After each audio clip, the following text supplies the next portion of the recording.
more controversy in KZN, and that was, of course, AmaZulu in action against Kaizer Chiefs.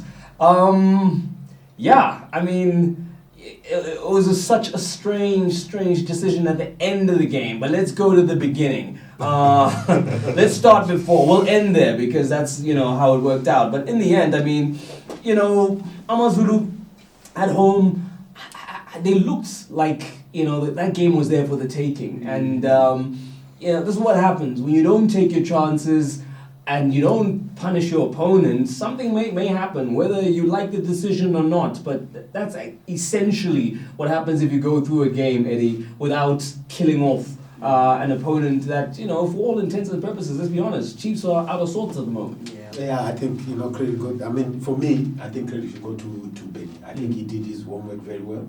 I mean, if you look at the chances that AmaZulu created, I mean, as you say, if they should have punished them, then we would be talking a different story. And I liked how his front four, like Memela, Cisse, Maduna, and Tuli, they gave Chiefs a torrid time, especially in the second half. I think Benny had a very serious talk with them because when they came out, it was a different AmaZulu. So I think him playing, the way that he did, he deserves to win. Or, as you said, that we're gonna come to the penalty, but in terms of his tactics and how he wanted his boy to play, they actually did very well. Is Stuart Baxter an easy coach to figure out or to plan for? It seems like he doesn't have that. I don't know, that je ne sais quoi, that hidden thing that he had the last time. The last time he hit us with transition and whatnot, everyone was like, wow. He introduced us to many terms. Now it just seems like everyone has his number. Watching Kaizer Chiefs play against AmaZulu, I had a feeling that the better team was Kaizer Chiefs, and I'll explain why. They are really struggling to get the team to play as Kaizer Chiefs. So drawing against AmaZulu, it ends up that they are the better team. They are the winners on that day. They should have lost that game, but they did not lose. Now, when you look at the way they are trying to play, they're trying to do the high press. Now, you are finding that the person leading the line, they are leaving those gaps, and the opponents are still passing balls in between. If they get the way they are being coached and they want them to play, Chiefs will be very difficult to beat. If you look at the likes of Kambabiria, that Dolly and the link-up play is right there. If they get to have their compact backline very intact, get those play, they're going to be a team that is going to grow in strength. Now, when you come to AmaZulu, Benny's thinking is all written with the players. They have got his confidence. They have got his swagger as a player. Now, as a coach, whatever he's telling them to do, it is rubbing off. They are doing it. They are passing well. They need to start scoring goals. The coach is doing the talking, not boosting his squad in the media. The players are appreciating it. It's a team to watch. That is a team that is willing to compete and grow in strength. Now, if AmaZulu starts scoring goals, no one will stop them. Yeah, I have a different feel to that because when I saw how Benny set up, Benny set up more into defensively, not trying to attack much because he was trying to search for Chiefs in terms of the application. He knows that they will always stick with their 4-3-3. That's why Benny came with this 4-1-4-1, meaning that numerical superiority will always be in the middle, and knowing that with the Cole Alexander that will be playing and the Nobo. It's not a good pairing because they're still missing a player that has to protect the back three. For starters, if they're building, if they're on building play, it's more numbers for Chiefs when it comes to the middle. But on defense, this is where Benny works against them. That's why he said they couldn't match. Why they couldn't match? Because you're finding Blom, who's always caught up in his recovery level, that is always late. And then you find a Nange that is outstretched, being played more far on the right, and then they let Nobo occupy and Cole Alexander occupy the center part, which is there versus they had Buchanan, they had Makaula, and then they have Cisse. What does that say? In terms of them playing or their counter press, it was more effective for Benny to always find those pockets to play behind Chiefs because they knew that they come in with three, in the middle they can deal with it, but forward is where it's one small mistake. If the goalkeeper Daniel Akpeyi does not become their number 5 in terms of organizing and being the extra player. It made it a little bit difficult, even though they tried to hide Ntuli, not that much, but Chiefs never really got created chances to penetrate AmaZulu at this point. That's why even Velimoto became the man of the match in this game. Yeah, no, he was clutch in a couple of those situations. I think that what you were looking for from Benny was Chiefs already have the quality to open us up, to break us through, and then create clear goal-scoring opportunities. Eddie, is that true? I mean, there's a whole Keegan Dolly in there, there's a Kama Billiards in there. There's quality, but for Coach Benny to say there's no quality to open his side up, what do you think makes it? I mean, do you agree with him? Yeah, no, definitely. You don't think the Chiefs have the quality? Listen, if you close the supply and you try to find the spaces where if Kama gets the ball or Donny, and then if you close those spaces, and then there is no the Chiefs at all. And then they don't have the weapons either to try and break down that defense. Absolutely. One thing there comes that I'm looking at. They tried to fit Parker there as the old Parker, but now it wasn't much effective on that. Okay. And the struggle again is still when it comes to the number 9. They don't really have a number 9. Yes, we know there are injuries, but at this point, if Chiefs are not lethal up front, that means they're just going to be a ball orientation team. They're just going to possess the ball. That's all they're going to get on the game. Instead, in terms of attacking forward, you don't have enough supply to supply your Keegan Dollies to run behind your Billiards, and having the Nanges coming late, trying also with Ngobo to fit into the scale also. So Benny worked more into Chiefs' offensive play, more than having to defend. That's why it was easy for AmaZulu to build up and come up easily at the back, because there was no, even if they apply the counter press, when they apply the counter press, what it meant it was, they are playing with 3 at the back. So the recovery of those fullback, Ngobo, Blom, it was always going to be troubling, because what it means was if they add more numbers for them to congest the field, it was difficult for them to track back because they had the speed up front for AmaZulu. That's why AmaZulu were able to, for Benny to have such a statement that Chiefs never had quality enough on that day, because they were not threatened at all in defense. They had the game. That's why you had the Matuna and the Mela and on the wide, but cutting in with the pace. Kaizer Chiefs, you need to identify which of your players are very crucial in that. The more they got the ball to Kamabirian and the likes of Dolly, they looked a little bit more dangerous. Now, if you're a Chiefs team that is struggling in those areas, make sure that you insist getting the ball more to Kamabirian, because Kamabirian has got the brain and the vision to try and unleash that killer pass to the next player and link up play. The more you starve Kamabirian off the ball, the more you drag him out of the game. Yeah. So that's why they were trying to force a game, their interplay between Dolly and Kamabirian. So there was that inclination where they're trying to seek each other so that they can try and make things work. So they need to get that synchronization of the team to operate that, yes, you have got 2 skillful players that can outthink the rest of the opponent. Use them to your advantage, and then they will free other players. That's why, as I said, that that's why Benny, I give thumbs up to Benny. It's either he had to cut the supply to those 2, or as soon as they get the ball, and then you close those spaces. Yeah, and then that was it. Yeah. Okay, well, there we go. The blueprint on how to defend Kaizer Chiefs and stifle them. In the end, they did manage to get a goal on the score sheet, did Kaizer Chiefs, and it was in the dying embers of the game, and one of the most controversial decisions you will have seen, because it happened first. It starts with Lebo Manyama pretty much accepting the ball, but that's already a point of contestation, because a lot of people think that he might have handled the ball in it coming down. Yeah. And then the next move is with the AmaZulu defender doing the only thing you can do, barring chopping your own arms off, the only thing you can do, and that was to put his arms behind him. Because you can't really do more than that as a football player, unless you remove your appendages. But he couldn't do that, and so for not being able to do that, play went on. I was going to say, because the thing is, it doesn't end that. Play went on, as if we have someone somewhere reviewing the decision. VAR. Like a VAR official.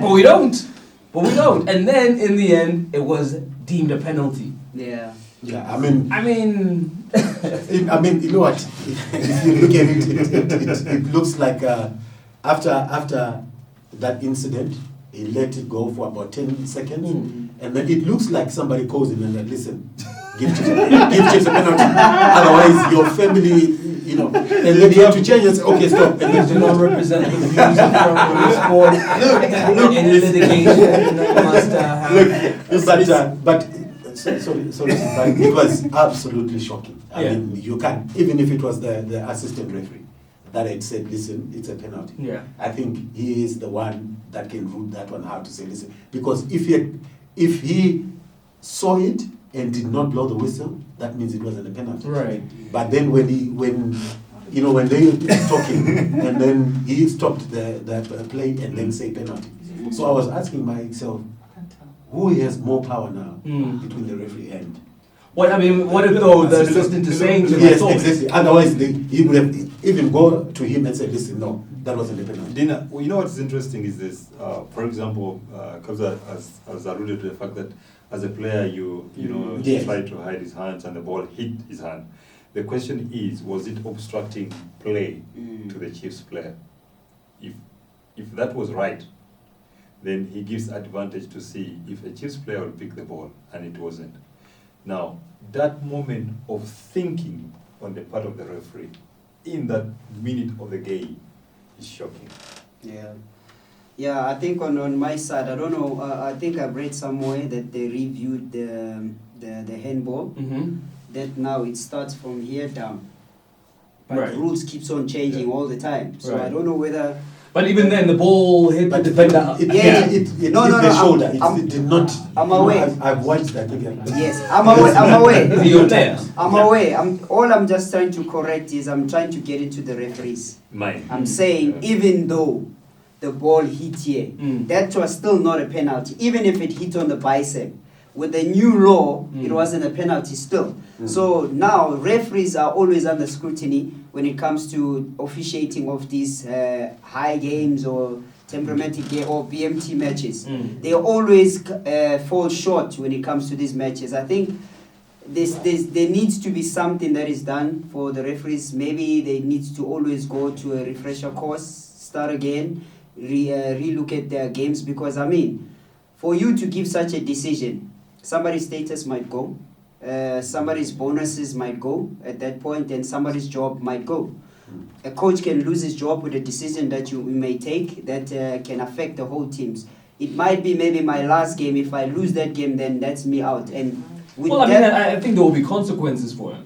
No, it tends to happen. The referees get put on ice when they make big blunders like this. They get put to court official. I think it should be put to the Glad Africa to officiate some games down there to get better. I mean, Jelly's been in that situation before. But I'm glad Benny did make mention of it. Well, he didn't want the DC. But he didn't want to talk about it. You're not allowed to. Yeah. No, it doesn't matter. He's known to be open-minded. He doesn't mind facing the DC and paying the fine. Pinches your pocket. But I'm saying... He'd rather spend sports pay with that money. The fact of the matter that Benny went into praise of his squad, of his team, of how they played, it's showing the maturity of what Benny is becoming and the trust and belief he has got in his players. So for me, I believe that I think whatever result it was, I think Chiefs survived to live another day to get 1 point from such a game, and I think it gives them confidence. I heard Baxter saying, "Yes, we showed character to refuse to be beat." I think that was being politically correct. His team was almost out of thought in that game against AmaZulu. So going forward, I think the referees need to up their game so that they don't ruin a beautiful game at this moment in time, so that we can get results on the field of play. And we know that we don't want somebody, crying foul because of the referee decisions. But I mean, I'm still here to be corrected. Remember, I think it was Sundowns penalty shootouts. I can't remember who they were playing, and Kennedy. Kennedy Mwene was he saved I think about final? 4. Yes. For MTN. Yes. Yeah. He saved about 4 penalties outside the line. We stepped outside the Yes. line. Yes. Off his line. And Yes. then as the referee was even standing right next to him. Yeah. Right. Before the kickoff, he was always coming out of the line. Right.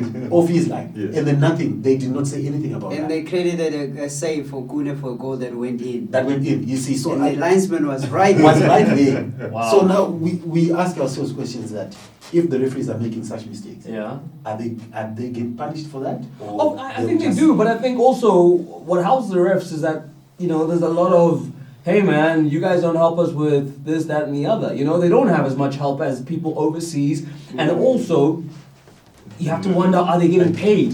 You know. To you know what I mean? For you to I- care I- 110% I and think- focus on this one thing. I think we need to question whether their decisions are influenced by the fact that it's COVID time, that there are no fans in the stadium. And because they, Well, then they that seem one- to be acting the way The they Chiefs want. one doesn't even make any sense then. Yeah. It makes even You less understand? sense because Exactly. that one, if there was a pressure and, you know, From everywhere Chiefs Yeah. go is a home Yeah, game. it's a home So, game. you know, maybe the pressure. But there was no pressure situation. Yeah. I mean, Absolutely. I think they also need assistance in terms of the job that they're doing. Let's see if the guys are well compensated in terms of salaries. How are the conditions? Maybe some of the referees come in to Honestly the games. speaking, you know, Calvin, it doesn't make sense Mm. To make such a mistake. to make such a mistake because you're not earning Because enough. yes. Mm. Are you telling us that you are selling games to pay That- your bill? That's But it could So- be the point. Like What we have to motivates look you at to like give such a decision because Yeah. you're earning less? no, I think So that- no, that benefit means- of so the doubt. that- I don't then- think then the now- decision was related to his stomach. then now it means I hope not, Jelly. then I'm gonna give him the benefit of the doubt. then it means when he didn't blow that whistle for the penalty, Yeah. then he got a call. Listen, are you forgetting about your 500,000? yeah, but it Okay, could now it then- could go either way. Once again, guys, yeah, the views espoused by Eddie Dinya. It could go anyway. Okay, listen. Because if you go 10 seconds on a call Mm. and you don't have a VAR, what does it mean? He didn't No, see I- any Walk penalty. off, He's Look. getting advice from somewhere, from Exactly. someone who thinks they had a better vantage point. right? Only for us to find out that that person didn't. Mhm. So I see. Overruled. Yeah. So probably no. The thing is, he's probably saying I didn't see it. What we're seeing with that decision is probably Jelly admitting that he didn't see. Yes, that's why I'm working on 10 seconds. As he walks away, what was that?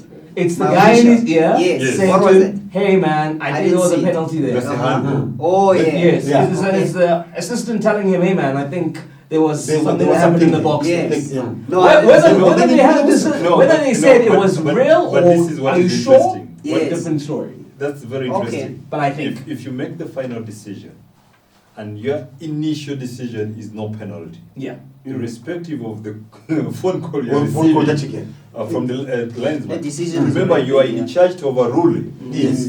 So for me, it doesn't make sense. I think it was a lost cause, you know, for the referees in the PSL. I think they need to up their game going Yeah, forward. they need to Okay, do so that. Jelly, just so you know, help doesn't mean it's right. Okay? So when your guy on the sideline tells you that he wants to tell you something, doesn't mean he's right. I don't know. Maybe the lineman had a deal. What's up? That Eddie is alluding to. Not me. Not me. Maybe that's how it panned out. Okay, we move on.